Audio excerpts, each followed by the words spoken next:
Welcome. My name is Reece Auguiste, and I have been charged with moderating this panel of highly accomplished film artists. We are elated that you could join us for this afternoon's event or morning's event, depending on which time zone you're in. It's certainly morning for me. The title for this panel is Talking About History in Fiction and Fiction in History. As the title suggests, we are here to engage in what I believe will be a critical dialogue through argumentation and reasoning about history in relation to the fictional form, in particular, colonial histories and the various manifestations of post-colonial historical movements in Africa and the African diaspora. To be more specific, we will endeavor to explore with our panelists the multiple ways in which historical events and the visual representation of such events are often rendered into fictional form or dramatized in motion picture arts. Central to this effort is the ontological and epistemological location of the archive as historical signifier and its multiple structuring presence in African cinema and cinemas of the African diaspora. In other words, we wish to explore how the archive itself becomes a structuring agent, a life-giving force in the unfolding of narrative and the construction of representation.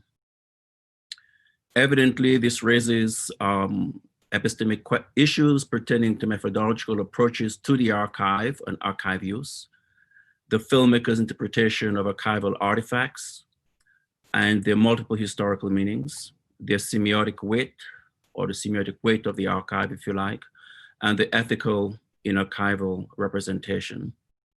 Of even greater significance is the epistemic relationship between the archive and its deployment in the construction of fictional narrative form.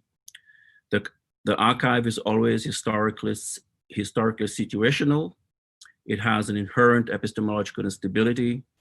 We tend to approach it through different epistemic lenses, and our interpretations of it can radically transform our understanding of history and our location in history, precisely because history is embodied and articulated through the archive. All three panelists have grappled and are grappling with this issue in their film practices or their filmic practices as researchers, writers, and filmmakers, directors, producers. With us today are Frances Ann Solomon, who hails from Trinidad in the Caribbean. She is an award-winning filmmaker, writer, producer, curator. She was producer and executive, so she was a producer and executive producer of several BBC films in the UK, including Love is the Devil by John Maybury and Speak Like a Child by Black Audio Film Collective. She's also the director of A Winter Tale, which won the Paul Robeson Award for Best Diaspora Film at FESPACO. She's also produced documentaries as well as television shows. She's the founder of Caribbean Tales Media Group, which is based in Barbados and Toronto. And it is a group of companies that creates, produces, markets, and sells Caribbean-themed and television content for global audiences. In 1919, she produced an extraordinary film called Hero, inspired by the extraordinary life and times of fellow Trinidadian Ulric Kros. For those of you who have not heard of Ulric Kros, and there is no reason why you should, because he's been buried in the archive for several decades, Ulric Kros was a central figure in the Pan-Africanist movement. He was a contemporary of C.L.R. James, George Padmore, Kwame Nkrumah, and Julius Nyeri. So welcome, Anne Solomon. The other panelist is Felix de Rooy, and he hails from Curacao in the Dutch Antilles or the Dutch Caribbean. He's a graduate of NYU Film School. He attended NYU at the same time as Ernest Dickinson, with whom he's worked quite extensively, as well as with Spike Lee. He's a poet, a painter, a dramatist, He's a filmmaker. He's also an actor of both stage and screen, and he's a curator. He also has one of the largest, I believe he's created one of the largest collections of African art that I know of. And he's also committed to making films in which the language is in Papiamento, which is a Dutch Caribbean language with very strong African foundations, spoken in Suriname, Curacao, and of course, parts of Guyana.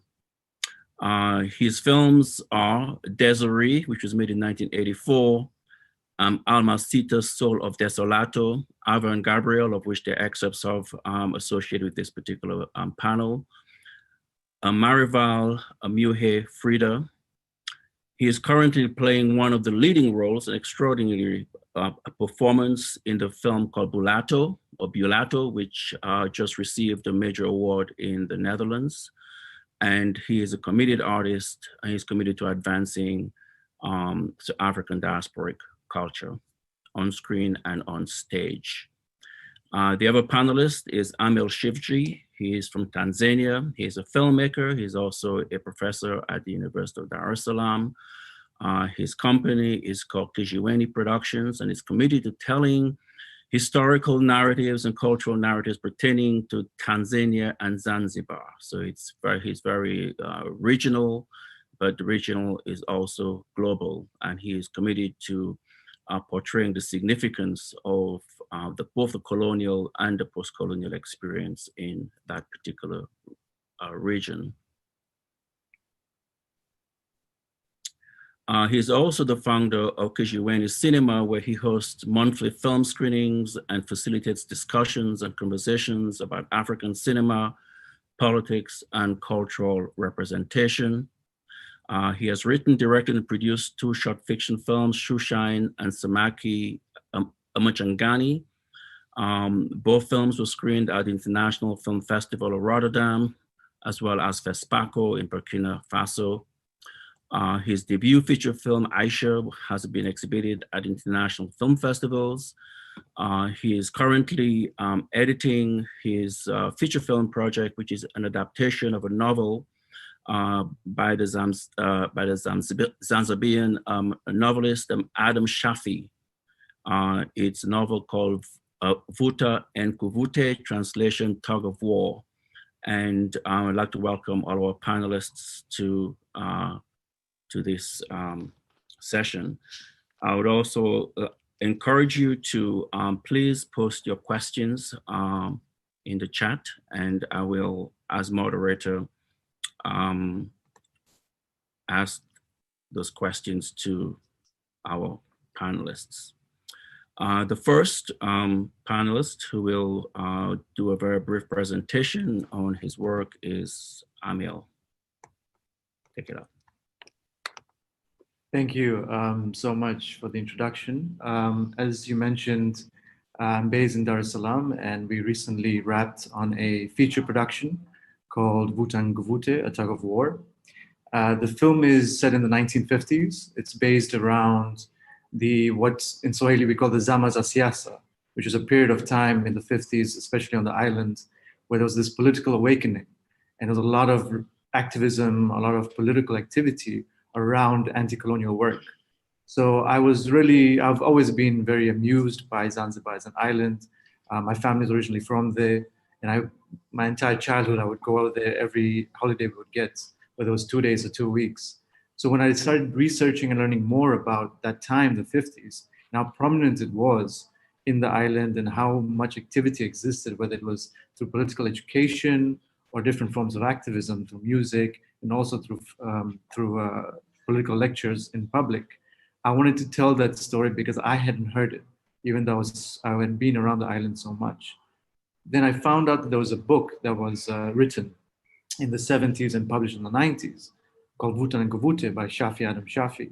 And Shafi is from Zanzibar. He was actually a political prisoner there in the 70s. And the entire novel, it captures in such a beautiful way what happened in the 50s and the different movements that existed, while also it involving a love story between different races. And historians of the time, until now, they sensationalized Zanzibar is always this racial war that led up to 1964, that led up to a big massacre. And I always kind of read it through that angle. But after reading a novel, a piece of fiction that was based around the time, you understand how nuanced and how much more complex that time was. So I started researching and doing more work around the novel in 2016. And during the research process, we realized, me and my researcher, that the archiving that existed, all the visual mediums that existed about the 50s, was completely through British colonialism, through the lens of British colonialism. So while we're watching some of the videos through, Colonial Pathé, or some of the stuff they put online, or through the archives, every time the person who would take center stage would be the colonialist. And the native, the Zanzibari people, would always be in the background, just staring at the camera or quickly running away. So we would always have to hit the pause button every 30 or 40 seconds to actually see our own people, and to see what they were wearing and what jewelry they were wearing, and what kind of bicycle they were using, in order to understand how to visualize the film and the mise en scène that we wanted to create right now in 2020. And that process made us realize that we don't know our history. Our narrative has been completely dictated to us through colonial archives. At no point was I able to find our own local archives. Like, how do you twist the gaze? How do you change the lens? How do you subvert the story? So in that process of pausing every time and zooming in and taking a screenshot of what a woman in Gambo, the other side of town, was wearing, or what kanga color she was wearing, I would have to, like, that process of pausing and taking a screenshot would make me realize that we're rewriting history, but this time from the perspective of the oppressed, right? And a lot of people, when they heard I was making a period film, they were saying, oh, that year you have to represent that event, and that scenario was representing a certain date. And this approach of historicism, of creating chronology of events, was not what I was interested in. Rather, I really wanted to be able to create dialogue and talk about a time that we don't really know about very well, because it's always been told from the perspective of the dominant and not the dominated. So it's been a very interesting process of research for us. And then when we went into production, every corner of Zanzibar we would go film in, people who were walking the streets, when they would see the wardrobe and they would hear the kind of language we're using, would come in and talk to us and say, yes, my grandmother would tell me about that story. My father witnessed this when he was younger. And immediately the film became much more than just this period drama that we're going to release next year, but it became a communal event. So every day on set, people will come in just so that they could either hear or experience once again a piece of time in their own lives, or in their parents' lives and their grandparents' lives, that has been erased, forcefully erased from their memories. And I think for me, the idea of fiction and history almost kind of, they would like interchange, because, I mean, what is history, right? We have to recontextualize the position of history and the position of the historian here, because history, it's fiction, it's mythologies, it's how we understand it. We create history in the present. So me being able to look back at these things, to speak to people now, obviously everything comes from different angles. Everything's politicized, everything has a bias. So it wasn't about trying to find a balance. It was actually trying to find the story that is immediate to tell based on contentions that exist right now and what crisis we need to address. And the crisis right now is about the Zanzibari people, the suffering that they go through, whether it's between them and the mainland in the contention of the union politics, or as African people in the global sense. So how do you address their grievances and their suffering, this contention of telling history again? And a lot of times I found it quite hard to try and portray a truth, like an accuracy.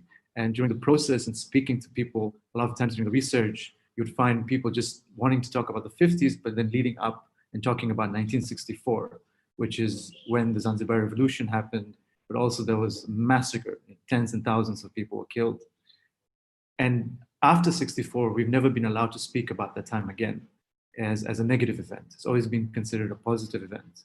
And the state has made sure through education or re-education and through advertising, through political narratives, that we're not allowed to talk about the actual suffering that happened during that year. So when I was doing my research and wanting to talk about the 1950s, everyone in the island of Zanzibar said, you must talk about 1964, because we've never been allowed to talk about that. There's been this gag order on us. But I can't do that because I wouldn't last 2 hours on the island after the film came out. So the idea was to create a film that allows you to address that time in the 50s leading up to the 1960s to create some sense of dialogue or a space where a conversation can happen. So hopefully, I mean, fingers crossed, when the film does come out, the research that we've done and compiled, we've attached booklets and pictures and a new source of archiving that we've collected through primary sources and also secondary. The screenshots that we're taking from the British perspective, but like zooming in into the people that actually are supposed to be on the front screen. We want to attach that to the film so that in a way we're rewriting this narrative, but we're being very conscious about what perspective we're taking. So, you know, it's not like trying to correct anything, but it's actually just telling history from the perspective of the people themselves. It was also something that we took into consideration in the editing process.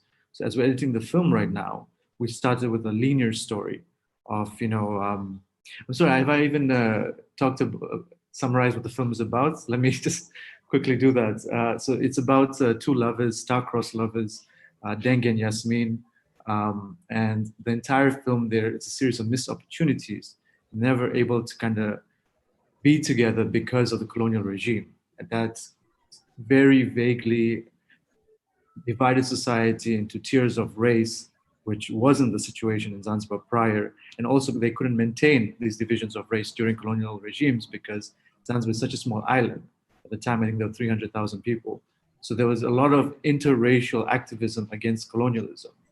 So in this way, a lot of historians that have written about Zanzibar have focused and sensationalized race. So in the film, what we've tried to do is take people from two different races, Yasmin and Dengue, an Indian Zanzibari and a Black African Zanzibari, and bring their love together to identify what solidarity meant when it was fighting a political regime.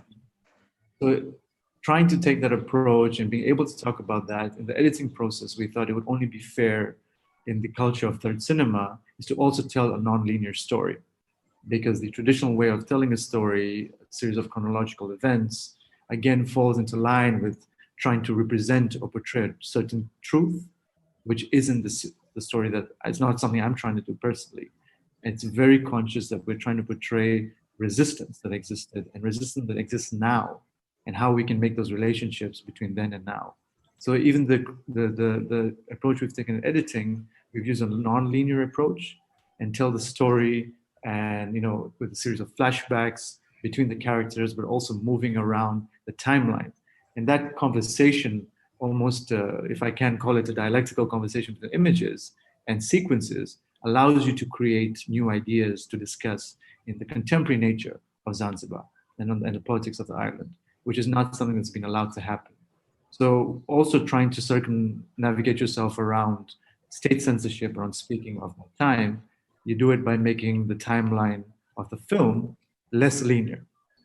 And this artistic approach allows you to actually speak to something that is happening politically. And that's been quite exciting for us in the editing process. I have a series of pictures, stills from the film that I'll show you in the last couple of minutes of my talk.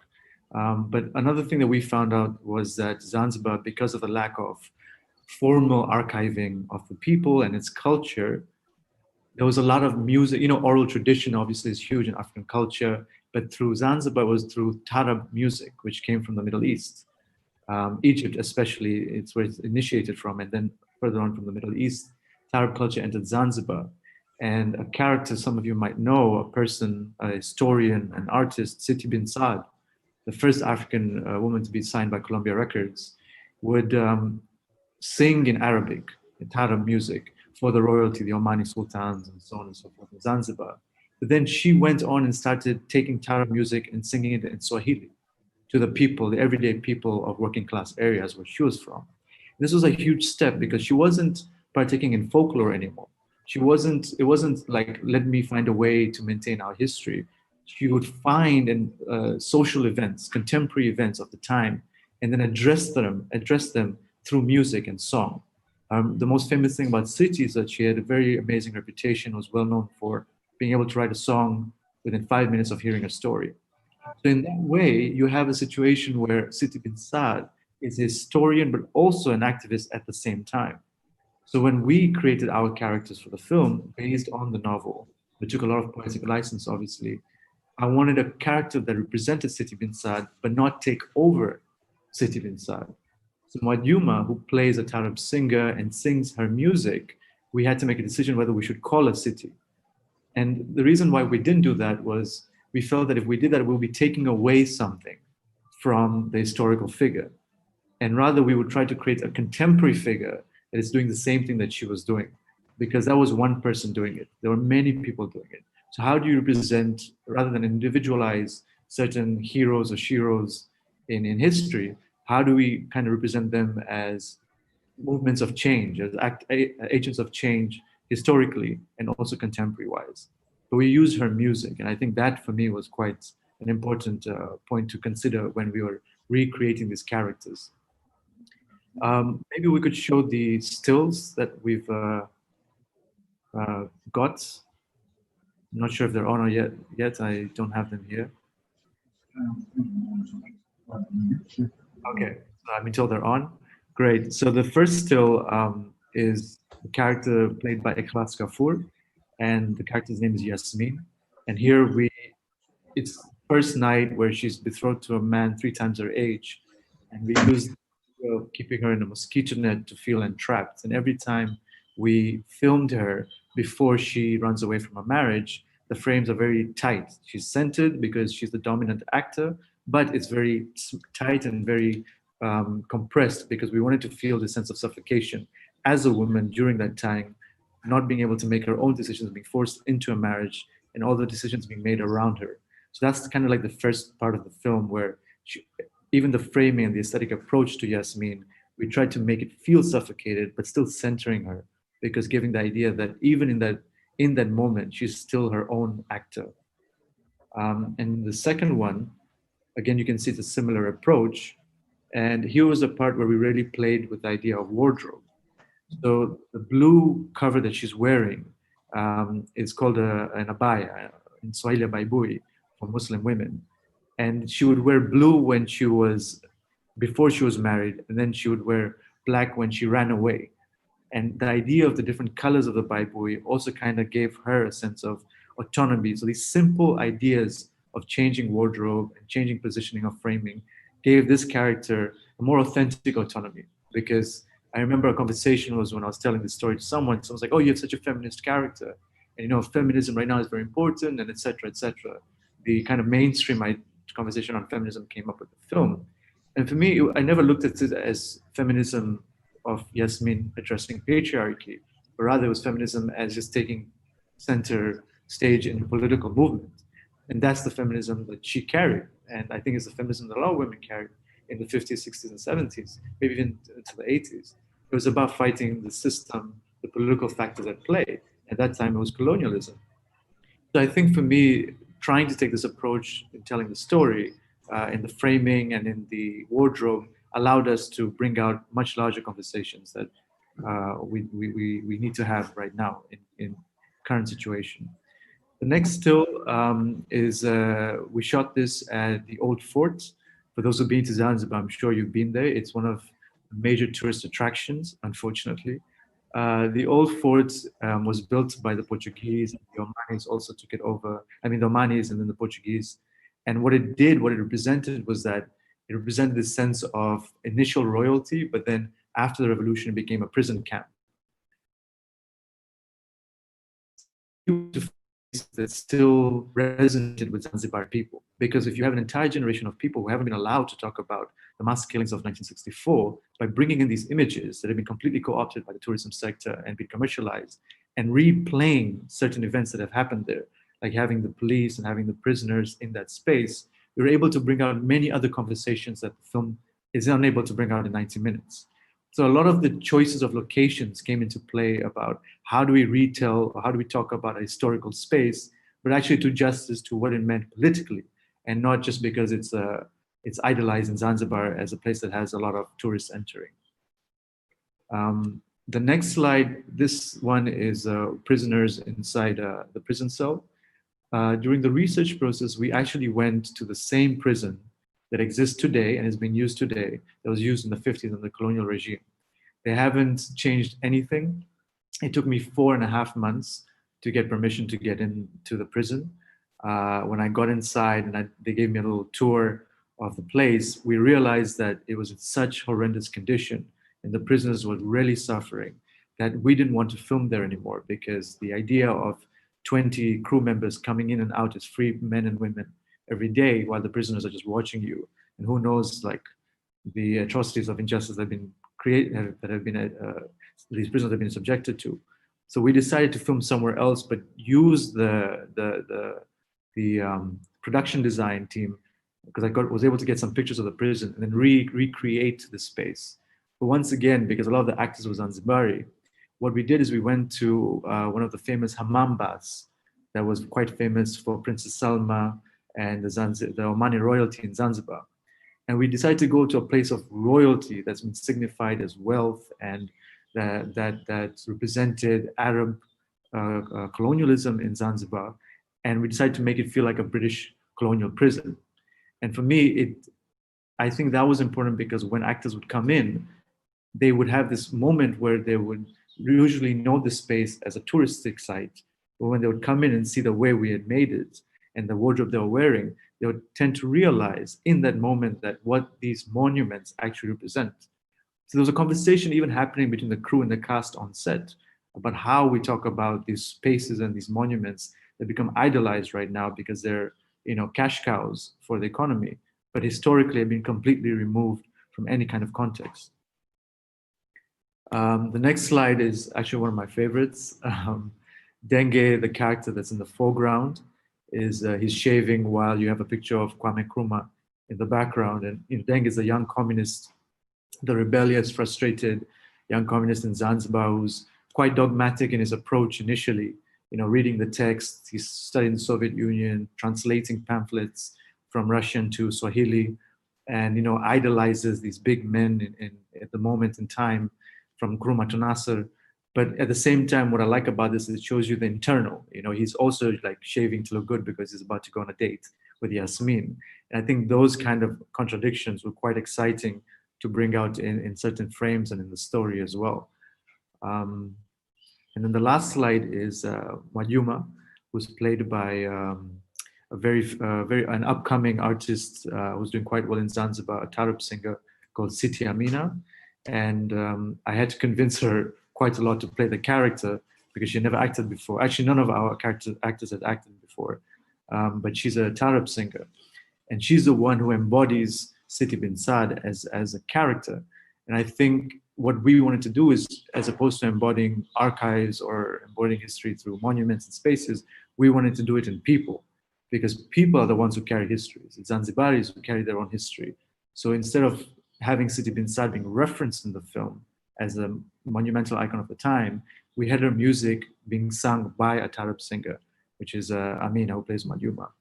And in this space, she tells a story, but also is telling people at the immediate point of time to do things, to respond to the system, to understand that they're being oppressed, and how do you talk about oppression while there is a constant attack on the people by the state. There was a big decision about subtitling only her music in the film and not any other music, because we felt that by doing that, this is a way that we can really translate and speak to the story of Zanzibari people and Zanzibari musicians as historians and as activists in their own story. That's pretty much it from the side of the slides. I hope I haven't gone over time. Yeah, we're kind of tight on time, so we have to unfortunately move on a little bit. But we can actually, I think through the discussion, you can address some of the other issues that you may want to explore. Yeah. Thank you for okay, cool. So I will now ask Felix de Rooy to give us an account of the, in his filmmaking practices. So how do you approach this question of fictional and the historical in your work? Evidently, Ivan Gabriel it's a fictional narrative, but obviously it's based in historical data, historical experience, and maybe you can explore some of your own kind of grappling with this connection between the historical and the fictional. Felix? Yes, hello everybody.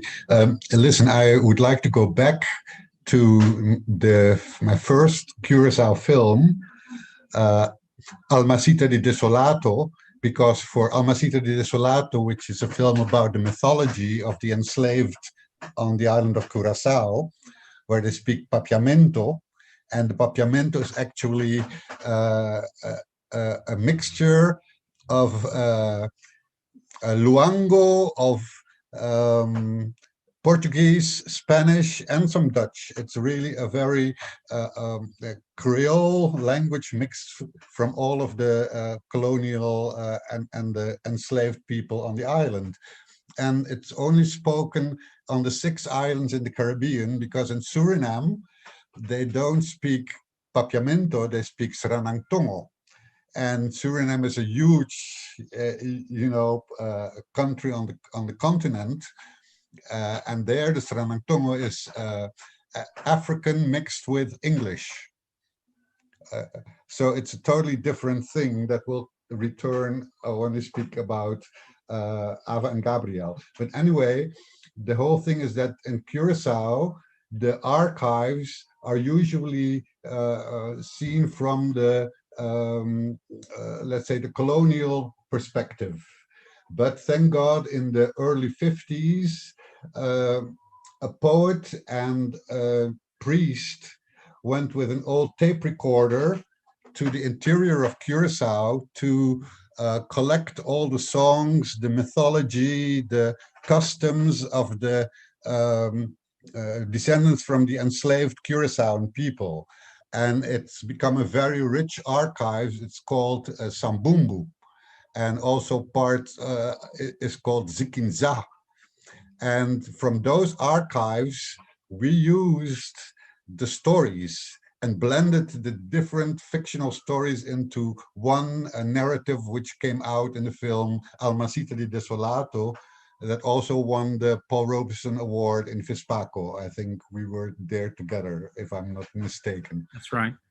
In '86. Well, that was a way to use the perspective of the Curaçao people, whose archival treasure is in the oral history. And so we went back to the oral history, that these 2 gentlemen, they are actually saviors for Curaçao, cultural saviors, and the film was also dedicated to them, Almacita, because what they did, I think, in terms to preserve these very old songs, spiritual beliefs, I think it's for the consciousness of the islands as they are, has been very important. Now, the second film I made on the island was Ava and Gabriel. And let's say the historical reality behind that comes from 2 sources. In the 1950s, in 1950, there was a Curaçao painter, and he made a painting of a Black Madonna. Charles Corson is his name. And my father, who is a poet, was very inspired by that painting, and he made a poem, Madonna Preto, the Black Madonna. So they represented in the 1950 a part of the Curaçao culture that wanted to liberate themselves from Dutch colonialism. They said, we're going to write stories, we're going to write plays in Papiamento, we're going to make songs in Papiamento, and we're going in our art not focus on the Western image. So what Charles Corson did, he took a portrait of he made a portrait of like a Black woman who you could see had suffered all her life with an aura and a crown above her head. It was totally against all the known images of what Madonnas are supposed to look like. So this is one part of my inspiration, the interpretation of the classical Christian Madonna into a local woman who had suffered, probably the racism and the colonialism of her time. Now, the second aspect of the storyline for Ava and Gabriel is the fact that in 1954, I was born in 1952, a mute Dutch artist visited the island, and he had gotten how you say, a job to make a huge mural in a new post office. So they thought like, well, this artist is going to come to Curacao and he's going to make a mural that shows the progress and the industry, you know, because of the Shell refinery they had on the island. He's going to show the proud, how you say, treasures of civilization on the island. But Charles Eyck, he was not at all interested in that. He was totally fascinated by the black population of Curacao, and he made a 7-panel painting depicting the working class black people, the people who were tending the land, who were the fishermen, the women selling fruits in the marketplace. And when he showed the commission of the post office, which was of course part of the whole colonial system of the Dutch that had installed them on the island, they were not amused. They rejected it, and they said, we don't want to have this painting of all these, you know, black working people, you know, in our new and modern post office. So it how you say, it was put in the cellar of the Curacao Museum, where it stayed for many years, I think till 2010, when I got it out and I found one missing panel, you know, that had been lost for years. Nobody knew where it was, and it's now reinstated in the museum. Well, anyway, those two events inspired me to fictionalize the story of Ava and Gabriel. I said to myself, so what would happen if in 1948 a painter would come from the Netherlands to paint a Madonna in the church in Curacao, in one of the main churches, and what would happen if it turned out that the man, even though he has a perfect European technique, turned out to be a black man from Suriname? And what would happen then? What would what would happen in the society? Would there be a conflict? You know, and of course he's coming as an outsider also, you know, and also as an artist with a different view on the island than the local people might have. He causes quite a stir with the painting of the Black Madonna.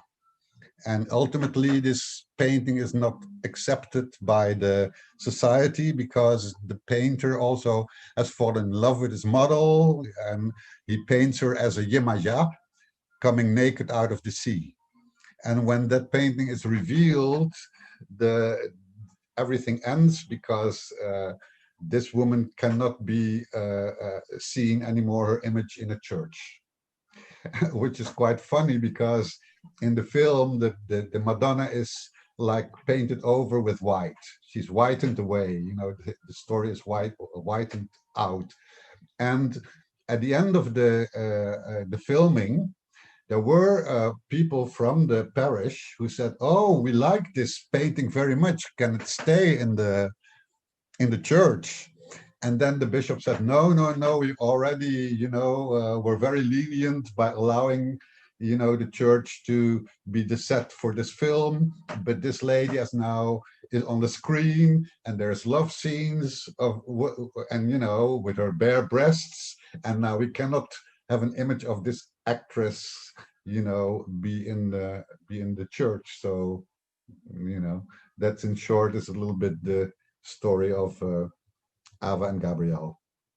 Thank you, Felix. We'll come back to this particular film, and also Desolato, Almasita.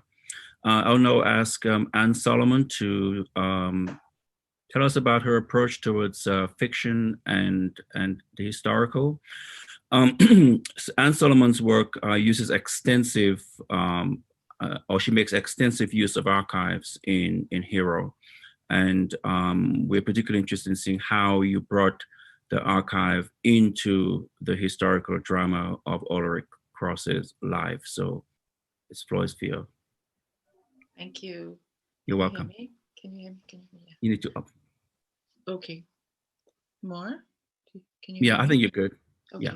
Good morning. Good morning, Reece. How are you? I'm fine. Good to see you. Good to see you. And good morning, Felix, the great Felix de Rooy. It's wonderful to see you. Good morning, Amil.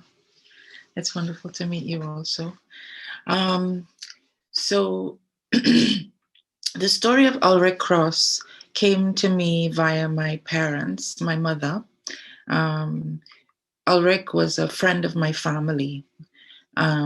He was Uncle Ulric to me, or just Ulric when I was being cheeky, as we often were with him.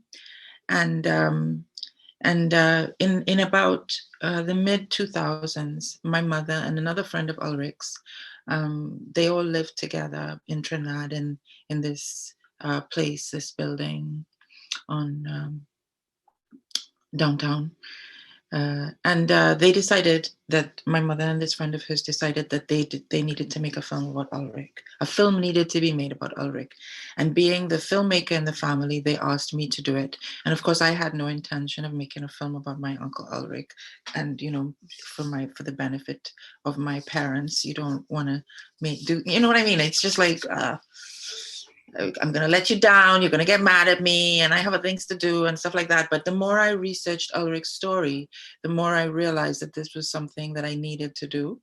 And originally it was supposed to be a straight biopic, a documentary. That's what they wanted. But the more I researched it, the more I realized that this was a bigger story than that. That this was a massive, epic tale that I needed to make, not for them or for me or for anybody, but for everybody. And that world needed to know about Ulric Kros, one of the unsung heroes of our narratives, of our stories. And that moment really came when I realized that I had to flip it into a drama, that it needed to be an epic drama, that he was a colossus that bestrode the known world. Like many. That moment came when I really came to grips with the fact that, yes, he was the most decorated West Indian in the RAF in the Second World War. He studied law afterwards, and at a very interesting time in England in the 50s. He was a producer at the BBC, which I had been also. And then he was invited by Kwame Nkrumah to go to Africa, to go to Ghana as a lawyer in 1957, like on independence essentially. And he witnessed that transformation. And after that, he was sent by Nkrumah to Congo during the Lumumba crisis to kind of be witness to what was happening on the ground as the forces of imperialism murdered the democratically elected leader of the richest the richest country in Africa. And then he was invited by Nyerere to come and be part of the incredible movements that were going on in Tanzania. He went as a high court judge, but set up the first industrial court and was dean of the faculty of law in Dar es Salaam at a time when, you know, Walter Rodney was there, and so much was going on. And so he seemed to be that Forrest Gump person who was where, you know, everywhere that something was happening, he was there. And I was just so moved by that we who had been taken from Africa really in chains, enslaved, you know, ripped from our people, were able to go back and be part of the healing, be part of the the movement of history, the change that was brought about. I was incredibly moved by that. And in telling the story, of course, I didn't have any kind of budget to do a dramatic film across 3 continents, born in England, born in Trinidad, grew up in England, and then, you know, so much a part of the African movement. And so once again, which is my practice really, I went to the archive. And I guess my practice around the archive really is that, of course, as you guys have both said, when you look at archive, it's always from the point of view of because they were the ones that held the cameras, they were the ones who had the resources, and they were the ones who were telling the stories. It's always from the point of view of the imperial, the colonizers. But the trick really for me is to get behind it.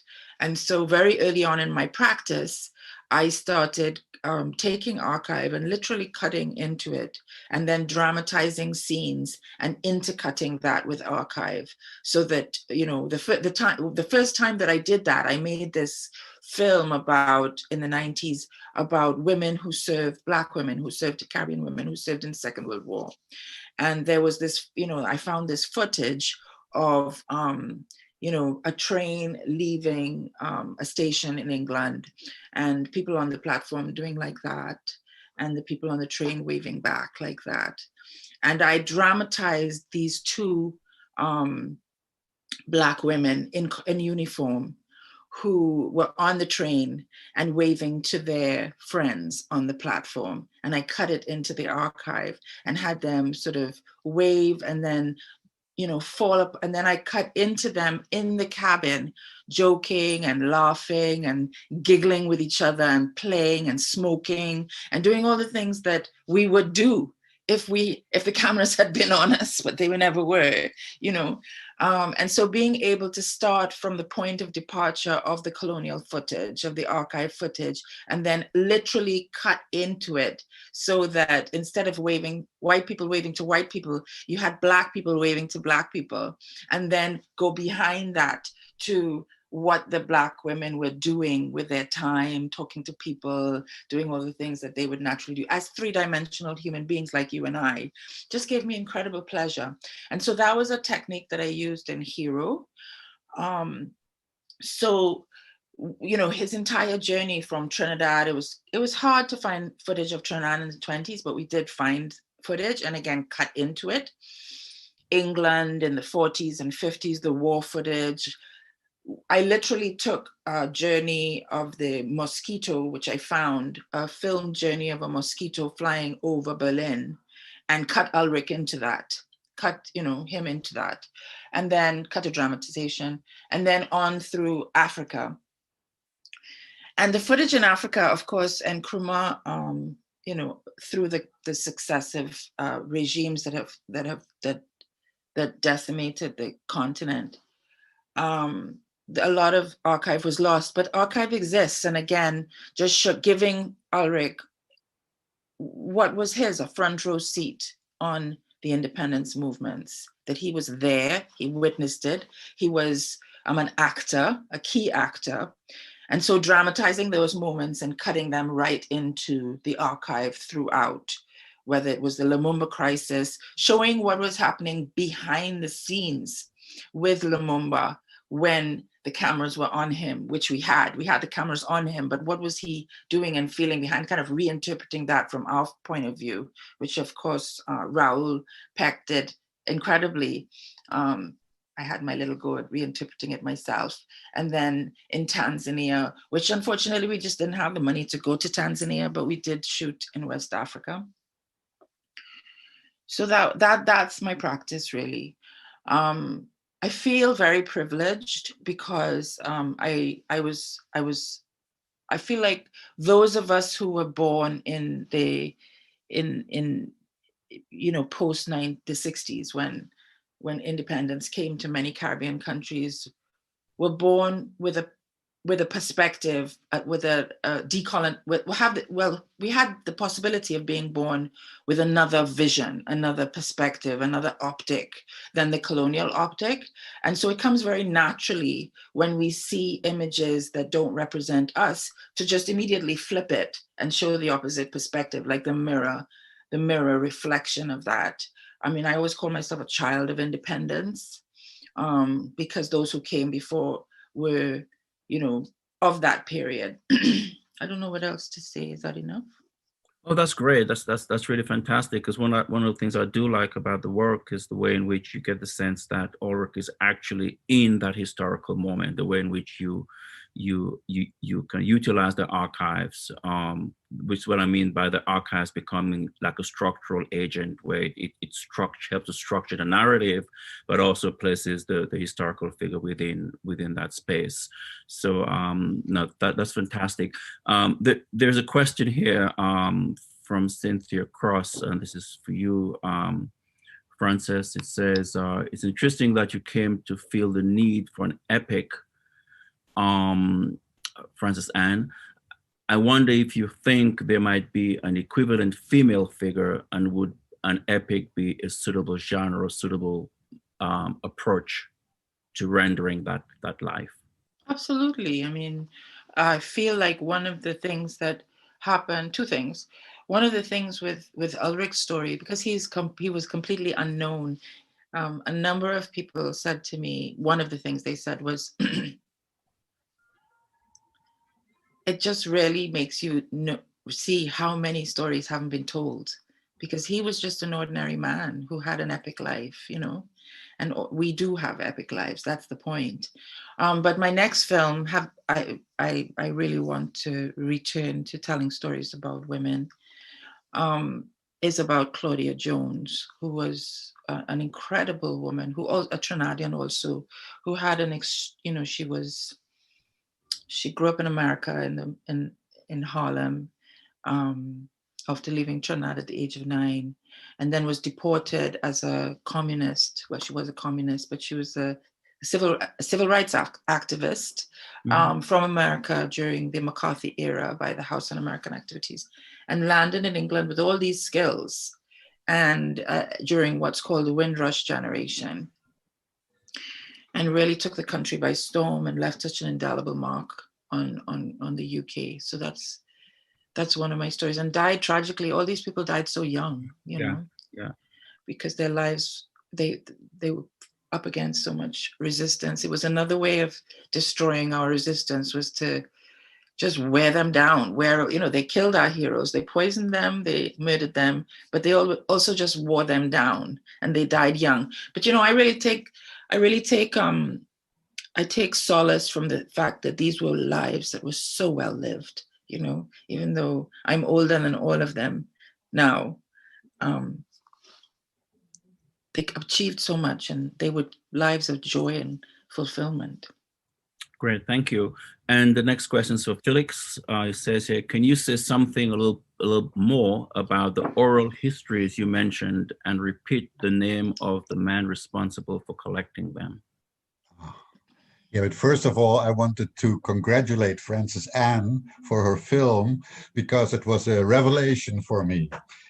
I never knew, this history of this, extraordinary man from Trinidad and his influence in the whole African nationalism movement. And also what I really thought was very amazing was the way that you intercut the archives with the the live action.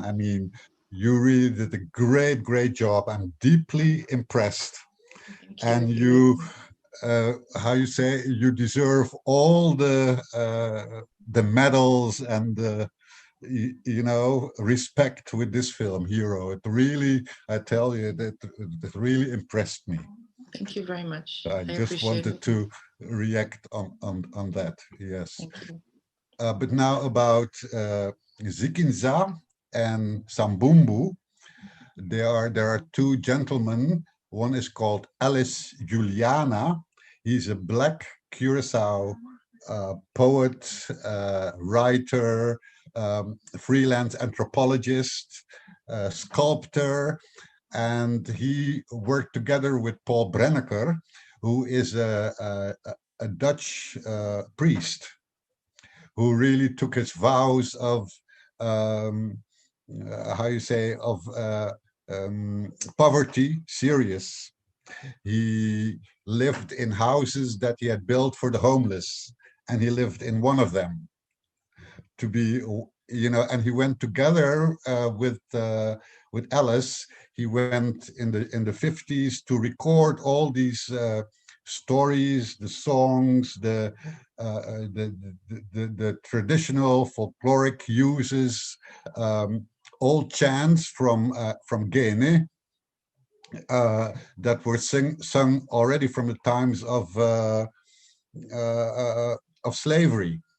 So, as I said, the two of them have done an incredible job of,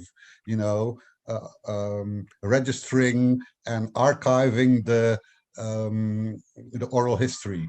And what's beautiful also is that you can hear the people singing. You can hear the old people singing, the old instruments that are being used, and of course, it has a big influence on the Curacao culture, certainly in this 21st century. I just came from a theater performance that used the songs from Zikinza as the narrative line to tell something about the history of the island and the history of and the development of Papiamento. Yeah.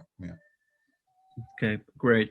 And Amil, could you speak to your approach to narrative in terms of this conundrum of history and fiction?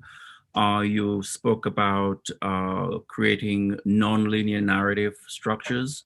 Could you say a little bit more about that in the context of your own practice? Yeah, you always start writing a story in the most traditional format because you just kind of want to make sure that it makes sense.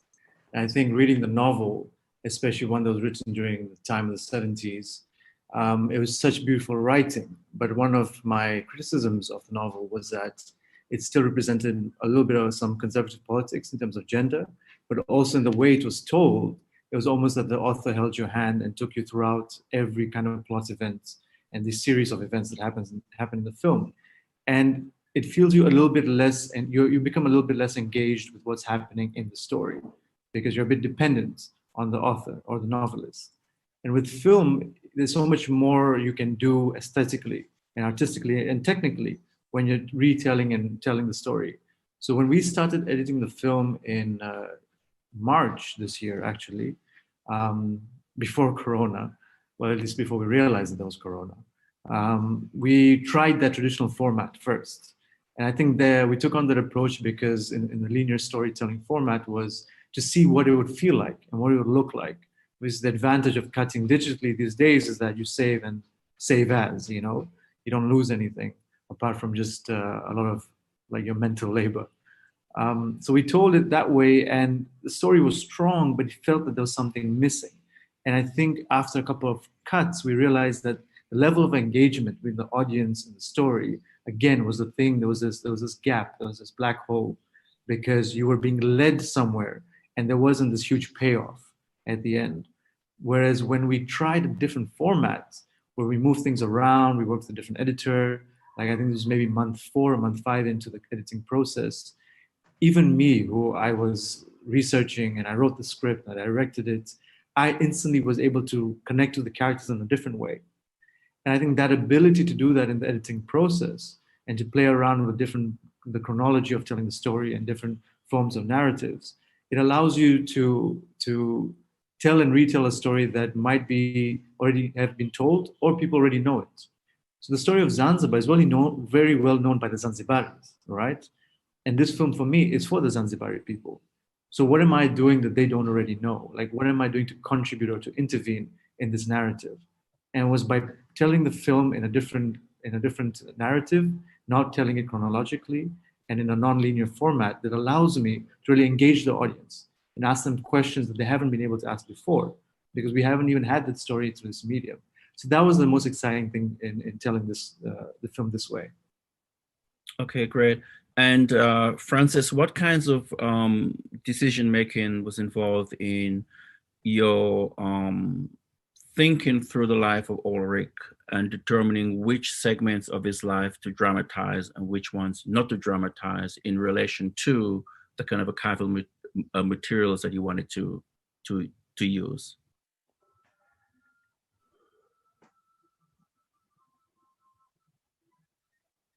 You mute. I decided that what gripped me and what was of significance to a larger audience was his engagement with Africa, because it's a story that's not known, even by Africans. You know, even in Africa, a lot of people who are African in the audience really loved the film, but they said that what moved them most was that they did not know that we as Caribbean people came, you know, to help. Because I feel like where we have a deep kind of repressed, covered up sense of loss and grieving for the being ripped from our friends and family and submitted to this traumatic experience through slavery that we are still healing from. On the other side, I feel like there was that sense of loss, but also I feel like a lot of Africans that I speak to, whether it's West Africans, or there's a sense of abandonment. They feel like we left them and that we went away and we didn't come back and that we don't care about them. I'm just talking about as a fundamental emotional level. And so that bringing together, that coming back together, that healing the wounds of history and telling a story that that the colonial powers definitely don't want us to reinterpret the 50s and 60s as a period when we broke free of the yoke of history and tried to take control of our own narrative and reconnect with Africa. They don't want. That's not the narrative that they want told. And so actually there was a great resistance by the official, by white people, a white industry to the story, because why would we be interested in that? Yeah, no, you're not interested because the point of departure of the story is that we were separated from Africa and now we were coming back, and you tried to stop us from doing that. You did everything you could and then you buried the history. So of course you don't want that story to be told. It's a deep impulse, but that's the story I wanted to tell because it's an incredibly hopeful story. It's a story that benefits not just the history books, but people today to know that we are so connected, that we came back, that there were so many minds who were, from the time of slavery, African people in the diaspora were yearning and planning and plotting and strategizing about return and redemption and healing of that terrible experience, and ongoing. We're still working that out. So for me, that was the central narrative. And so everything that I tried to pare it down, I think it did end up being a cradle to grave, but no, it stopped after he went back to Trinidad from Dar es Salaam. But I sort of funneled it through that vision. That's where, and so the film, I believe, takes off when the plane leaves the ground on England and he goes to Ghana, leaves it all behind. Okay, wonderful. Felix? May I say something? What I found very interesting in Hero and Ulrich is that he had this very deep connection with Africa, but he had also a white wife. So for me, that's very important because it shows the duality of the character, the duality of this political views also, and it also, I think it reflects a little bit the greater freedom maybe that was developed in the Caribbean with interracial love stories. And I wanted to tell Amil also that there's a very interesting film made in Suriname, I think in the late 70s, early 80s. It's called One People from Pim de la Parra. And it addresses the story of an African man of African descent and an Indian woman in Suriname, and the problems they had with it. And even after the film was made, the lady who played the Indian character had to leave Suriname because she was threatened by the Indian community about, playing such a part. She had to flee to the Netherlands to be safe as a consequence of the film. So it might be interesting, just to know, that from Suriname, this film from Pim de la Parra, and it's called One People, W-A-N, people. Yeah. And I think it might inspire you, and also because I understood that the theme of your film was like that. And also what I thought was very interesting is if you could elaborate a little bit how you would take this period, story, and interweave it with the present, which is quite an interesting, I think, concept.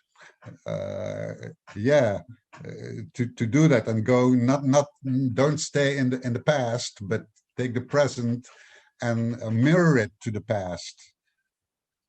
Yeah, thanks, Felix. And actually, just to link onto that, there's a question here for Amil, and maybe you can incorporate some of Felix's references into this. And the question refers to in your presentation, you made a reference to third cinema as being an influence.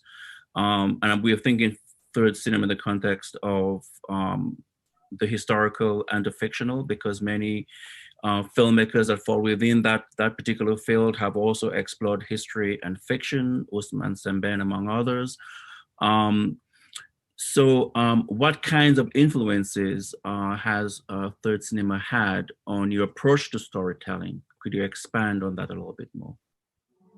Yeah, thanks, Felix, also for the question. One of the crucial things that when we started making the film, or actually during the research process, was we didn't want to make a film that just ended up being shelved somewhere in a history class and not being able to address what's happening now. It was always about the point of departure, as Francine was talking about as well. The point of departure for us was about addressing contentions that exist now in Zanzibar and what's happening to the people now, currently, and how do we address that through this film.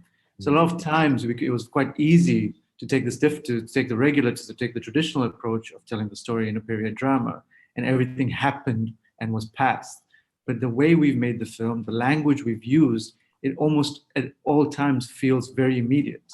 Even the choices of location we used are spaces that you would arrive in. As soon as you get to Zanzibar, you would know these spaces, but give them the meaning that they meant politically for the people themselves and not what they mean now for the tourism industry. So all these choices are very conscious, so that it was very conscious choice so that the film does not feel stagnant and the story doesn't feel like something that was, rather that it feels that it is. And to speak to third cinema, it's been, it was a huge influence on me, has been, and will continue to be. Third cinema as a movement, it arose to oppose, really, the first and the second genres of second cinema, and also the first world, the big industry world, the auteur cinema of Europe, third cinema in Latin America and Africa, like you mentioned, Usman Sembène being one of them. Global Rocha was written a lot about it, Fernando Solas, Julio Espinosa. They've academics and filmmakers around third cinema. They were able to make it tangible for me as a young student, for the first time grasping African cinema in my first year at university. I had to leave Tanzania and go to Canada in undergrad university, and that's where I learned that there was even African cinema from the 60s. We don't have access to that here in the country.